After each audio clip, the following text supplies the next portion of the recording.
비전 18번째 강의, 이제 19가 마지막 결론이라 내용적으로는 오늘이 마지막이 되겠습니다. 이것은 하나님 나라 비전입니다.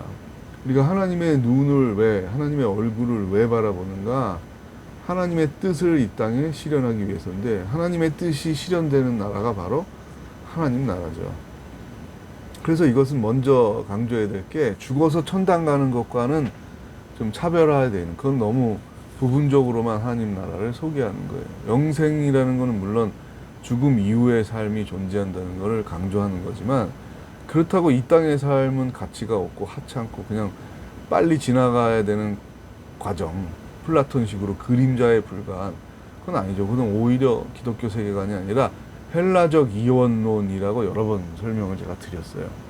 근데 주기도문은 하나님의 눈을 바라보며 기도를 하는 거예요. 성령의 도우심을 통해서, 성령의 인도하심을 통해서 교회가 삶을 향해서 나의 삶을 돌아보며 나의 삶을 출발하며 월요일부터 토요일까지 한 주간에 주어진 삶을 성실히 살고 사명을 감당하고 주일날 또 하나님께 감사하는 예배를 드리는 이 삶의 사이클 가운데 주기도문은 주문이 아니라 나에게 복 주세요, 나에게 복 주세요, 나에게 복 주세요, 이런 주문이 아니라 하나님 나라를 추구하는 기도문이라는 거예요. 기도라는 건 뭐죠? 하나님과의 소통이고 하나님의 뜻을 나의 욕망보다 더 크게, 더 중심에 놓고서 살아가는 과정이 기도잖아요.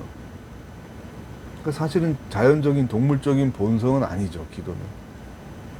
하나님 나라를 추구하는 기도에는 나의 이기적인 본성을 넘어서야 될 때가 많은 거죠. 그러니까 하나님 우리에게 너희는 이렇게 기도하라라고 가르쳐 줬다는 것은 가능성이 있다는 거죠. 하나님을 좋아하고 하나님을 경외하고 하나님의 뜻을 이 땅에 실현할 수 있는 가능성이 없는데 이 기도를 시키진 않는다는 거죠. 근데 어렵다는 거죠. 왜 어려워요? 자연적인 본성에 맡기면, 이기적인 본성에 맡기면, 그 다음에 상식적인 판단, 합리적인 생각은 내가 손해인데 뭐 그렇게까지 할 필요 뭐 있어. 금방 답이 나오는데, 그런 게 큰 걸림돌들이 되는 거죠.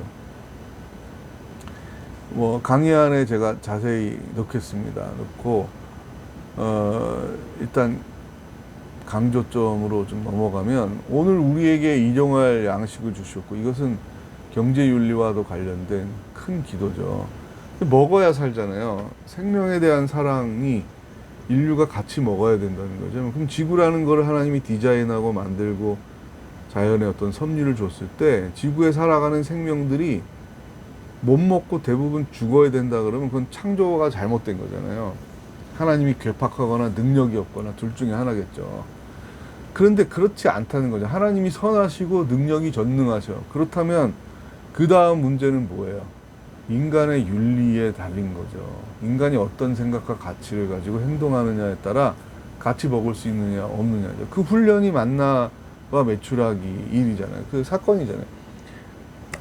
광야에서 냉장고가 없던 그 시절에 메추라기와 만나를 많이 가져가도 다음날 썩으니까 못 먹잖아요. 그래서 일용할 양식의 훈련이 되는 거잖아요. 그럼에도 불구하고 많이 가지고 가는 사람들은 민수기에 보면 저주를 받아서 번개 맞고 죽었어요. 네. 그 재밌는 게 아니죠. 슬픈 표현이죠. 인간의 어리석임을 말하는. 아직 고기가 이 사이에 있어서 다 씹히지도 않았는데 죽었더라, 이런 표현이 나와요. 제가 그걸 보고 재밌기도 하지만 한편 묵상해 보면 섬찟해요. 인간이 그럴 수 있는 거예요. 1,000억을 가지고도 돈을 더 가지려고 범죄를 하고, 우리나라에 진짜 있었던 일이잖아요. 4대 재벌 중에 한 회장이 자기 재산이 조가 넘어요. 조가. 주식평가액이 조가 넘는데 회사 돈 1,000억을 횡령해서 선물 옵션을 하다 손해를 봐가지고 드러났잖아요. 그래서 감옥에서 살았어요. 근데 그게 한 번이 아니라 2번 연속 공금 횡령으로 감옥에서 살다 나온 30대 재벌이 꽤 있습니다. 여러분 뉴스 찾아보면 다 나와요. 자, 그래서 제가 설교 시간에도 그런 얘기 했던 거예요. 1조에 대한 이자와 배당금이 1년에 몇백억이 나오는데 세상에 그런 사람도 공금 횡령을 해. 다 쓰고 죽지도 못하는데 감옥에 가서 살아요. 여러분, 예전에 미국이 밀풍년이 있었을 때 중남미의 여러 나라들의 그 정권, 친미 정권이 있고 반미 정권이 있잖아요. 그럼 반미 정권에게 협상을 요구했대요. 니네가 친미 정권으로 전환을 하면 내가 쌀과 밀 무상으로 제공하겠다. 근데 이제 그게 쉽게 안 되죠. 거부를 하니까 너무 생산이 풍년이 돼서 이게 밀 가격이 폭락을 하면 미국의 농부들이 문제가 생기잖아요. 그러니까 결국은 미국 앞바다에 그걸 다 버렸다는 거예요. 그 얘기를 듣고 미국의 장로교가 세운 나라고 건국 이념 가운데 그 하나님, 돈에도 그래서 항상 trust in God 들어있는 건데, 이건 주기도문을 주문처럼 외우기만 하고 기도는 안 하네, 그런 생각을 했었어요. 하나님이 돌로 떡을 모래로 떡을 만들어서 다 나눠주게 할 수 있는데 그것은 삶의 근본적인 처방이 아니라는 거예요. 신기한 기적으로 다 모든 인류가 먹을 수 있기는 하겠지만 계속 인간에게 자유의지를 주고 문명을 주고 문화를 주고 가치를 준 이 의미가 뭐겠어요? 더불어 살 수 있는 능력을 준 건데 그렇게 안 하는 거죠. 그래서 심판을 받는 거죠. 우리에게 죄 지은 자를 용서해 준 것처럼 우리 죄도 용서해 주세요. 이게 주기도문의 또 중요한 내용이잖아요. 평화의 도구가 되게 해주십시오. 프란시스의 기도문처럼 우리 하나님의 아들과 딸로서 살아가는 정체성은 평화를, 화해를 만들어내는 것입니다.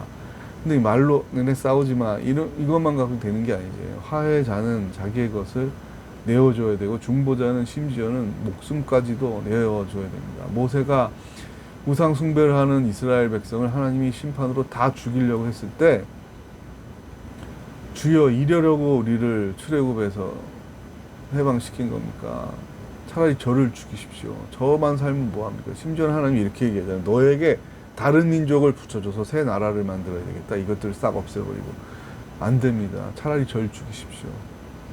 자기의 목숨을 걸고 하는 거예요. 중보자라는 건, 평화라는 거는. 막힌 담을 못 오셨네. 뭐로 막힌 담을 헐었다고 에베소서에 얘기합니까? 자신을 들여 막힌 담을. 자기가 망치가 돼서 그 벽을 치면 어떻게 돼요? 자기가 부서지고 깨지고 피 흘리는 거죠. 그래서 그 벽이 무너지는 거예요. 그러니까 하나님 나라를 막는 유혹은 뭐냐면 합리적인 계산과 미래에 대한 염려예요. 나 먹고 살기도 힘든데 뭘 가난한 사람을 베풀어. 세금 더 내가지고 복지 예산에 더 쓰라고? 참, 내가 일해서 내가 번 돈인데 왜 뜯어가? 헌금? 그건 옛날의 율법이지. 지금 먹고 살기도 힘들고 집값이 이렇게 비싼데 어떻게 헌금을 요구해?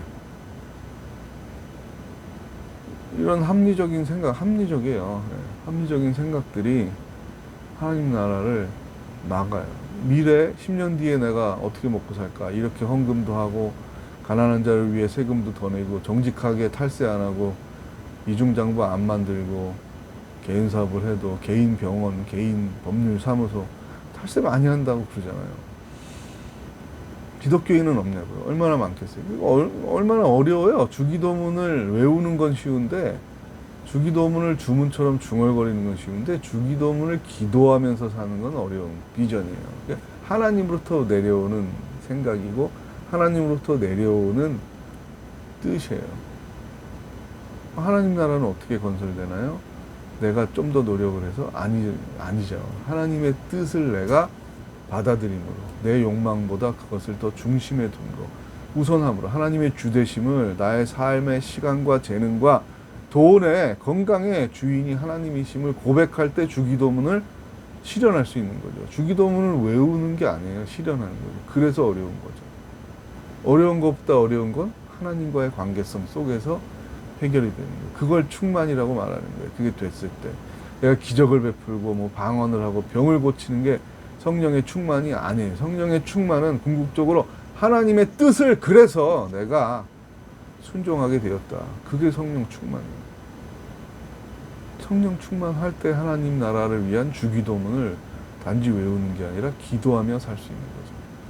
주기도문을 실천하며 살 수 있는 거죠. 그렇게 우리에게 성령은 비전을 주시고 하나님의 눈을, 하나님의 얼굴을 바라보라고 말씀하고 계십니다. 다음에 만나요. 마지막 기입니다. 다음에.